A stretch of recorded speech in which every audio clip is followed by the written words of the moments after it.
you do not change based on the opinion in her head? Or do her thoughts affect your molecules at a quantum level? No, it's not like that. She treats me like scum. And are you scum? A long time ago, maybe. But not now. So she is wrong. You should tell her so. Unless you are authority. Marshall said she has a problem with authority.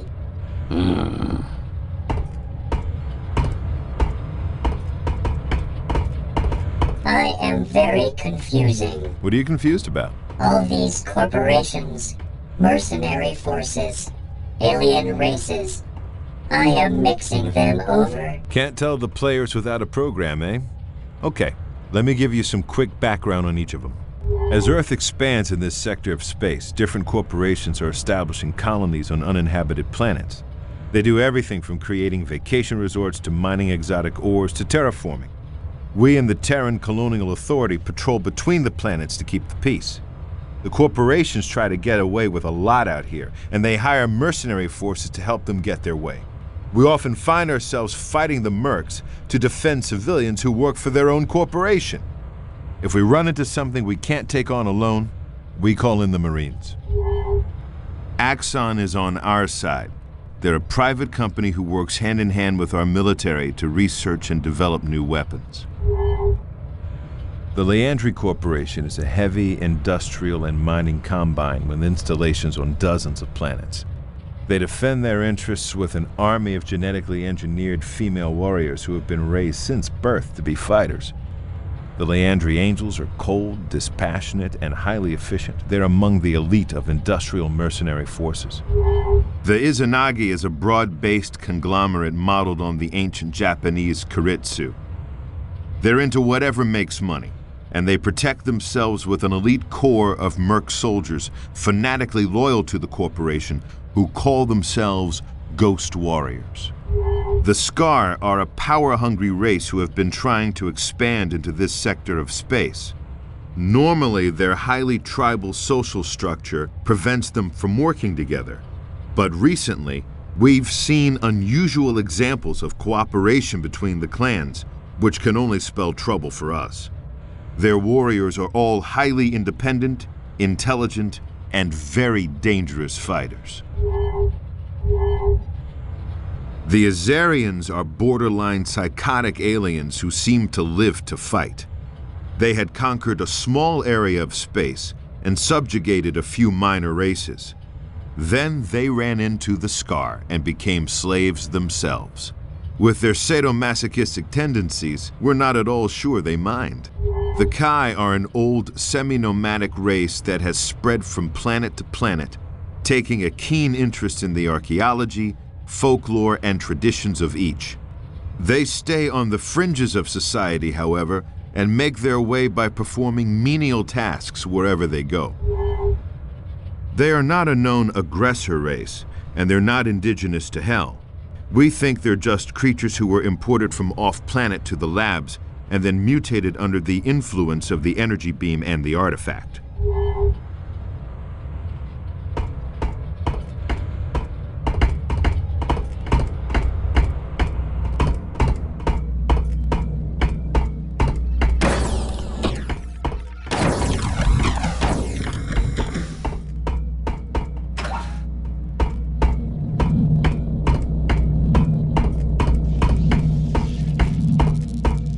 I thought I fixed that.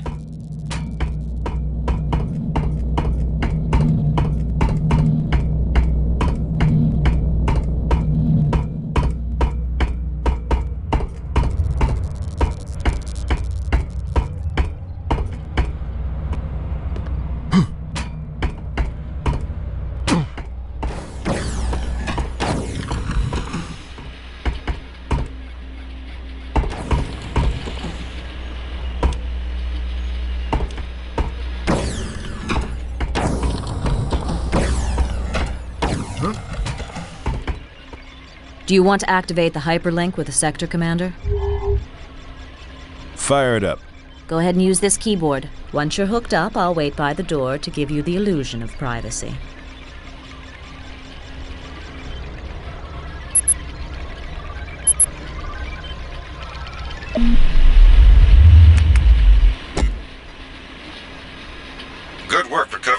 artifact, John. Let me give you some history.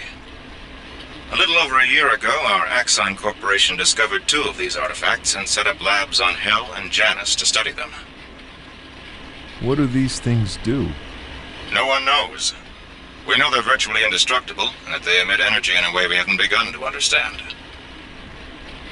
How many of them are there? 7. Buried on different planets for millions of years. Unfortunately, the Izanagi and Leandri corporations caught on, and have started massive hunts on their own.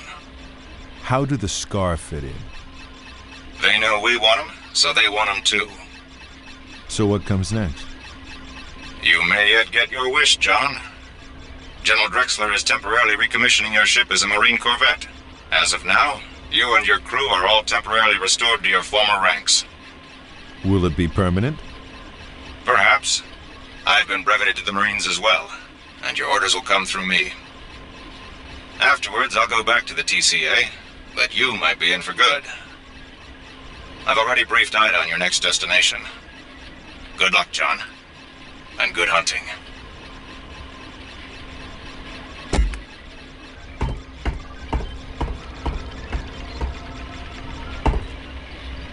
Yes? What do you think is going on? I've dealt with Drexler before. He's a weasel. Don't trust him. You have to trust someone, Ida. That's how organization works. Otherwise, everything will just fall apart. Christ, would you listen to yourself? This is the military we're talking about. I'm telling you, it still comes down to people.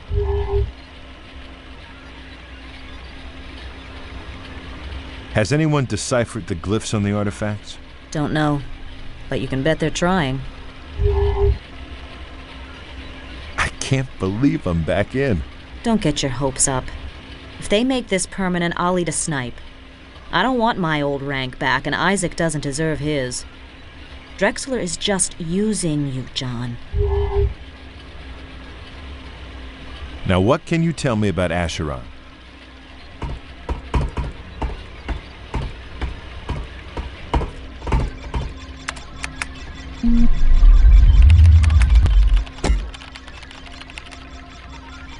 Acheron is the strangest planet in the sector.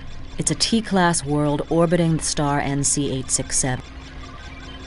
What's interesting is that the surface of the planet is covered by a single gigantic organism that has breathing tubes the size of subway tunnels and spores as big as starships.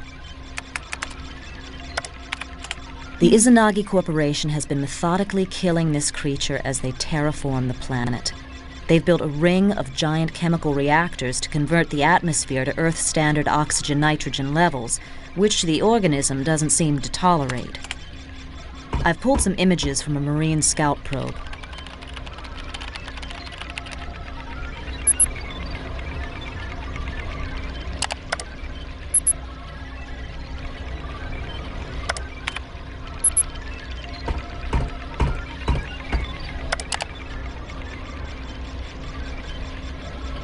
Days ago, all terraforming efforts stopped, and the Izanagi forces converged on a single dig site. We believe they have found an artifact and are about to take it off-world. We are cloaking in 1 day ahead of a Marine attack force. Our mission is to gather intel only. Do not get close enough to be detected. Do not engage in combat. The station is guarded by Izanagi ghost warriors who have no love for us at all. Your dropship will land about here.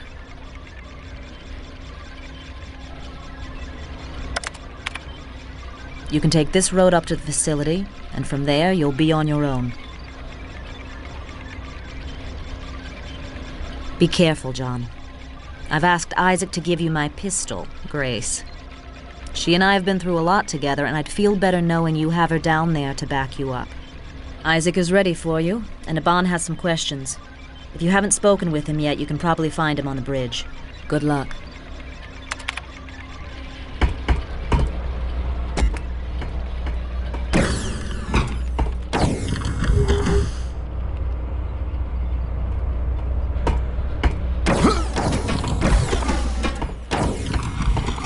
What's up, boss? I just got off the blower with the sector commander. We all just got our military ranks back. See, I don't know, John. Last time I was in uniform, it didn't turn out so good. Just ask Ida. That was a long time ago, Isaac. You've changed. You'll do better this time. We'll see. What do you know about the Ghost Warriors? Well trained. Some live by the old samurai code. Others are just in it for the action. So, you ready for some new weapons? Fire away. I'm tinkering with that arachnid biomass you found on Hell. I'm thinking I can make a weapon out of it.